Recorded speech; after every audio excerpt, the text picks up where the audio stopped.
Nua TV anda manduni shan kwasnyak mariano ruwaine gwasama an wala shanka waldiesh ka paibadak ron kine dangra wide jandamra wide die to kon ke larati bi kon ke linga jan gwasama mi jira ma jidit ka shi Nua TV ci jajek deje teje no please ani ku channel ku je support ku subscribe ku notification bell ku je twany ko mi chate ke lar mi chala ba shamala shube keje leran yaman gure ben nyaka yekel gwasame ngayenen wo bol mel te ke ditch secret ditch mi sharialeka ano tiken ke ditch mi chikana train antama mi sha train ken kana wudu shal kame self became a yadit. I think the answer is no, right? Bol mel tiken ke secret ditch mi chikana daleka mukwa comprise of many tribe ki be te ka do dial chi dorian karwada chi dor jana karwada mi sharialeka teach ken ke train kan pain ken bol mel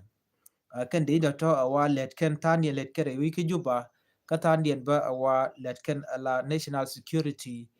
ko bi ken enera mi mota genes kir me yadi ken wudi shal kame bol mel bi ken gor ke bi ken nak ki bi ken torture we ke juba na mo mi de tin tama me let ken but charge kule ngach. Okay, charge ngach bane tin konti ji ken ke train ki tin ladini ken tama pale di jasas pd ab right kon ke kwida man ken ko re kwida man point ken tiken ke personal de ni ken ti te tin shalat pin ko ci ken ngaji no tiken ka power ngai kon no yes power ja tin tiken gane ti ku ken ke train ci ken men shalat no ngai ke GU and peacekeeping force de la SSPDF ngai ke SSPDF ne di chop ke kit radiant jan badak kaman kan de kono kwa train ala peacekeeping force which ka so Sudan ke SSPDF ane to kugul right no kon ka ta dan ente bol mel ke ko bol mel nge jen go jen se chup ko power so man lede ke yo ka tin kon te ka je tam right corner wo be de ni ka tin kon ni chari ale ka be ka train ko mite karamu chi tok de shi lebre we ke juba be can gor ke be can nak so they are using their money ko be can country be can terrorize chere me ngai kona kon chi gwino na ko kon were gwasa mani ki dori kon barayna within juba tene ti wanteriyaw wone ka gad jani gan were gad ji kotore en ramo mo mita genis bol melo ba go la gurun je en go ba gora med ne ken to ka bi ken nek ki bi ken mo keriek so to talk the lad ko rudin tama sometimes mi ay jibo de jilwen boken so bi adil ngaja na mo etwoka a shan men ben kama na twoka kaje keji kaje keji ka jawo na chala ji Equatoria according to Equatorian people but right kama na lat kene shi ma mandana beka aji Equatoria chi lojen cha jatalo kama na chalet ke kumi kirma yadit kene dorien right kone dorien kene chaja kwa dore chwal ke kaje keji aji Equatoria chaja kwa kene ko kor pen te paiwa ka kor ke me cha dakri ma cha chaja yen wachi wudu chal me bol mel che jien che one ka je keji kaka kore ka dune jok wajele kene girlfriend ke kene gora me nye Equatorial abadi wa kene te kono te ke deal ke kum Uganda ko ken fam ne ken ji kadire wich ka sa Sudan ke Juba fam ne ken ka ka Uganda a wek Nairobi jen gwal dano kwa yula kwa le la kam ko yugo je en ka je keji ko dorme te ke gol ke natural resources take go le ka fari ki ten content natural thing ten con bepin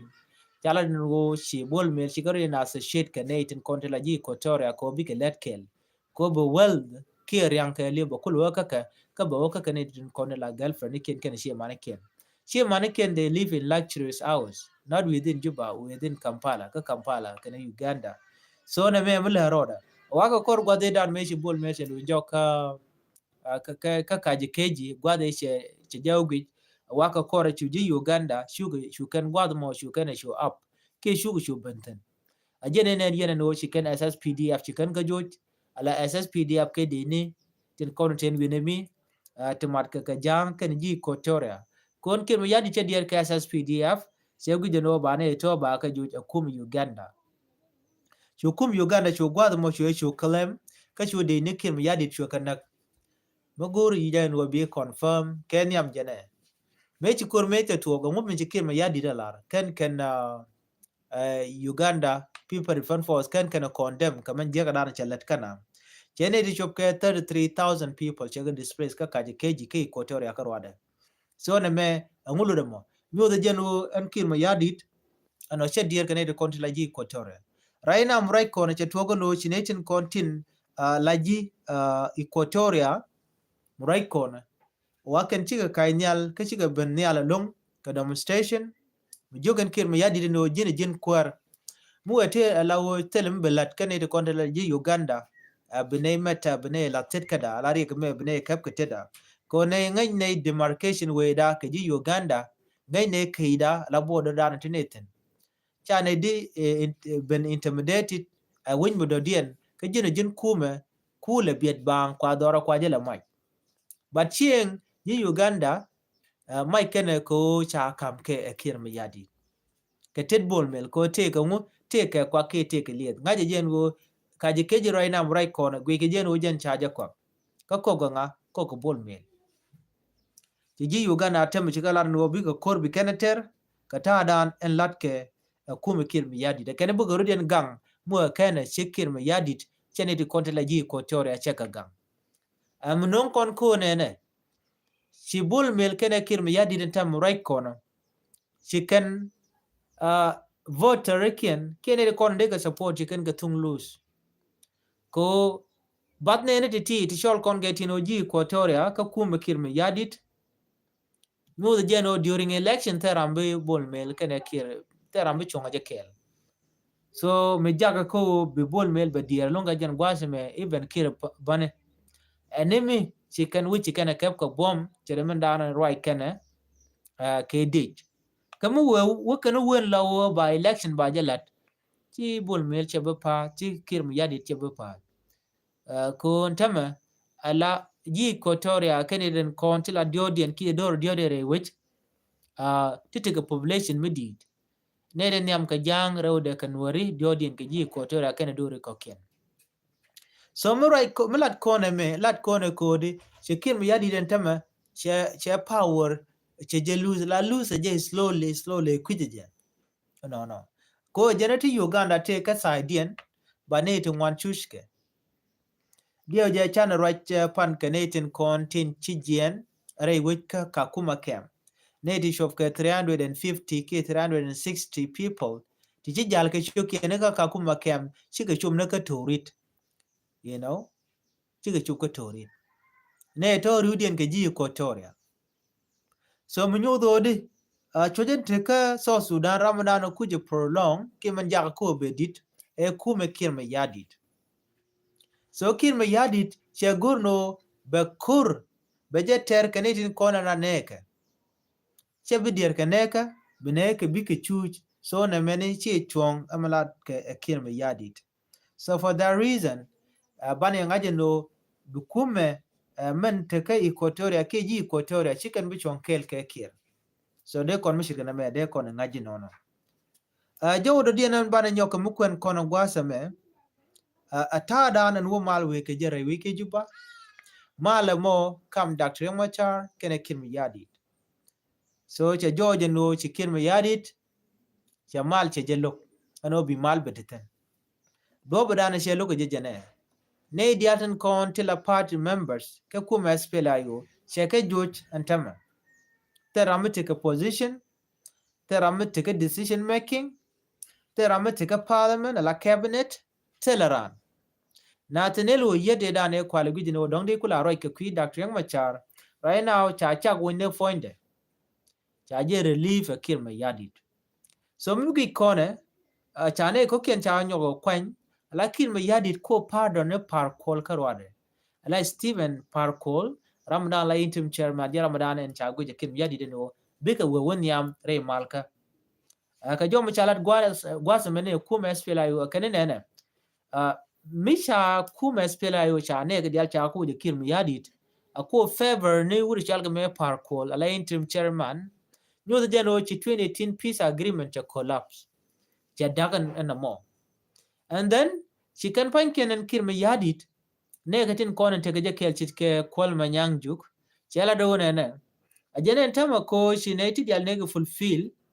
Bineku continue with the implementation of the 2018 Revitalized Peace Agreement ke parkol ala interim chairman. Ajene dan kuyen mi parkol ku claim no jeni shunga ka gwa Dr. Machar. How come ba Dr. Machar ba jaw level no jen a criminal? Ano, jina tama mi jira mi mo chilar no be chonko gwanga ka cha yo ke chungne gwanga ka men mi cha berar ka bana bar kwer baile jogo no jen a criminal. Mi criminal dio je men jin bone ngwal chidi ditin. Jeji yen chikane ten koken. But par call she part of Kumas Pelaigon. Neme a me park and ejetin chikame shalat K 2015 2016 K 2016 me chat Gerald Tavande guy la vice president me charge kwan la kwar eraude ke vice president ka gwa Dr. Machar. Again the same history nyagro da ke me leder order mane. And I believe ka gwa zeteniam ba would shall me par call ba je chol la first vice president gwa they have been. Ko mi ko jojan tame no Dr. Machar ram criminal mi chikane ku level no wudi shal ka me par kol bo jara mi jeng ni jen ken ideal man ci ping mi di chay na ga lon kan wore ko wajen ke 2018 go sedan wa this is the guy mi mo chin wore ngwa lon sheke na ki shekar yo so mi le road so mo right kon ko de mal dereben rei wich ka so Sudan cha Dr. Machar cha de banjor akir me yadit cha de mantwo Kojen a peace partner may sign 2018 peace agreement re wika Khartoum so jen ba jaram dan bu malame bi nyoko matanya je ban mo kir we ngot ka we no laden jen wo ich ibe mal ba je continue ka parkol by the way parkol tele je dej teram chunga parkol ka dini aspila yo tintarar pone parkol tele je supporter te tekeje and then it kon maybe nei de tore wiki juba tin kwal use ke jekel but in reality mun right kon ka togde par kol teleje supporter chidej boje shunga jekel so mi jaga ko en mal dan en tere wiki juba amal mi george chiwide chebu we wonyam ko gane tin konti la de ne gwazame tente dor la kuma spela yo army tente ke equatoria tente ka jongle tente ka greater penal tente ka unity state e dial ti chicken chun kel ka parkol ajene shagwi ne parkol gol jen wo de janget ki de je support ne dial bacha beken shagwi jen wo me chala da mi jek chimo gwa chaje look bane ne kontilla te western world into abroad kuma spela yo so jen ngono da roda declare la kuma spele ag but mu roda declare betel power kodi te tabande ngaite tin te ka gwas me to other people like lolgar kono tikitin so betel power mbe chot ke je bore ke je even it in context kin me yadi den tamma kes pele aji gur kano de yakwanya la kwar bala kire jongna jen wo ken yan um wagdun kan yan lat so par kol me kana nuari kana ka conduct